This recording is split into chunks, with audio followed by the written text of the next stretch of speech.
Joining me now is the Shadow Home Secretary Yvette Cooper. Morning to you. Good morning.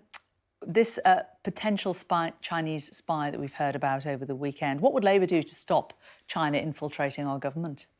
Well, this is obviously a very serious case. You've got allegations of spying really at the heart of democracy. And this is an area where MI5 warned about the risks of political interference some time ago, and where we've also had the very damning, a very critical report from the Intelligence Committee about the failure of the government to adopt a proper comprehensive strategy towards China and towards its risks to national security. We think that there has to be a comprehensive strategy towards the risk, the challenges and the threats from other states to our national security.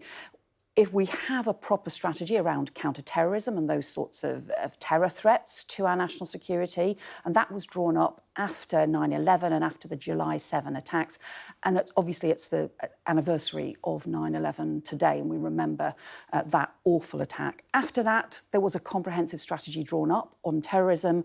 There hasn't been that same kind of strategy drawn up around those state challenges. We need that because those state challenges are growing. How would you characterise the threat China poses? We asked Kemi Badenoch if she thought that they were a threat, and she wouldn't use that word. Would you? Well, clearly you've got the significant issues around political interference, and also MI5 and others have talked about the potential threats to our critical national infrastructure as well. But what we also obviously have is our relationship with China around cooperation on climate change is immensely important, and we also have a trading relationship. And some of the issues too are around political interference. There's some new kinds of attempting to find influence as well. So it needs to address really the whole of the relationship with China. And that's why David Lammy has talked about needing to have a proper comprehensive audit of our relationship with China in all of these different areas and a proper strategy so that we address those risks and so that we can also make sure that on things like climate change we have cooperation. At the moment, we've got this sort of polarised row going on within the Conservative Party, which means they're not actually taking the action that we need to protect our critical national infrastructure, to make sure that we're taking action on this political interference as well. But would you say they're a friend or a foe? Well, the relationship is clearly complex. I mean, there are serious issues around the human rights abuses in China. There are serious issues around their approach and their role across the world. And we also have this trading relationship as we've seen the rise of China. We have to deal with that. But in particular, we have to make sure we protect our own national security. That has to come first. And the government is not taking that seriously enough. This is happening at the same time that we've obviously had serious questions about the security failures around a prisoner who was being charged with national security offences. So we do think you need that much stronger, comprehensive approach to national security, and that is not happening at the moment. The government set up a task force some time ago called Defending Democracy Task Force, supposedly in response to the kinds of things that we've seen the allegations about, the kinds of things that MI5 has warned about, and yet it seems to have done nothing. That's not taking it seriously enough. But in terms of national security, prison escapes weren't any lower when Labour was in power. And in terms of China, Barry Gardiner, a former Labour minister, received hundreds of thousands of pounds from an alleged Chinese government agent and employed one of their children. So how can you say that things would be different under Labour? Well, first of all, to just sort of address some of those points, I think the last time that there was an escape from prison involving someone involved in either terrorism or allegations of terrorism or national security, I think it was back in 1994. So there do tend to be much more serious approaches taken to prisoners in those cases. That clearly did not happen in this case with Daniel Khalif, and we still need some serious answers about how on earth that could be allowed to happen. And that's why I raised the questions around national security. Of course, you're right that there are threats from infiltration, from attempts by whether it be China or other countries, and also risks of political interference. But that's why we believe you need this comprehensive strategy.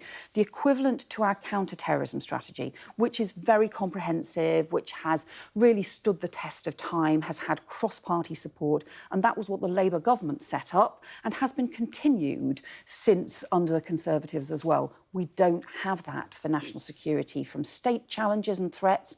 Labour has been calling for this for some time. We have to take this much more seriously because these kinds of threats, these kinds of challenges, these kinds of risks, whether it's what's happening with Iran, whether it's cyber attacks from other countries, those sorts of things must be taken more seriously.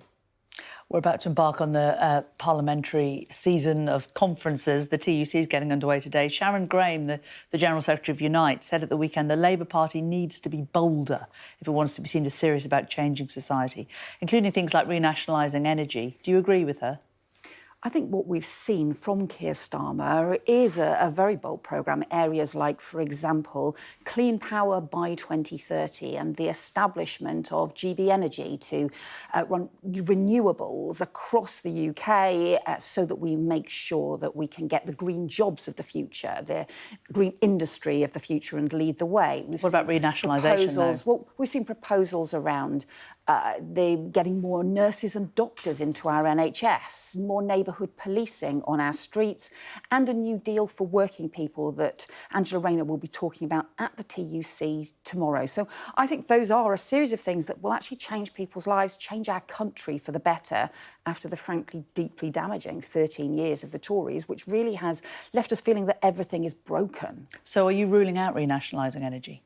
Well, we've set out actually a plan for the new energy of the future. GB Energy will be publicly owned and have the kind of investment that we need to get clean power by 2030. That actually is the kind of focus that we should have.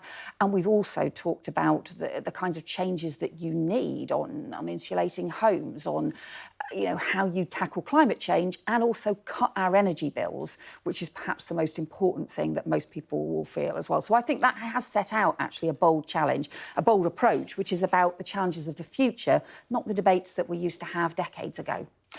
Final quick question. Given that you're Shadow Home Secretary, there's been a lot of stuff in the papers over the weekend. This dreadful video of this poor girl attacked by an XL bully dog. Do you think that there's merit to banning these kind of dogs? Do you think it actually achieves a great deal? We have to have much stronger action. The video is just truly awful. We've also seen some just totally awful attacks by these dangerous dogs. It cannot continue. But I think it needs to be broader. We actually have to look at the whole legislation, review the legislation, because it's just not working. So, yes, action against some of the most dangerous dogs of all, but it is already, in theory, illegal to have a dangerous dog. The legislation is not working strongly enough, so we need broader action as well. OK, Yvette Cooper, thank you very much.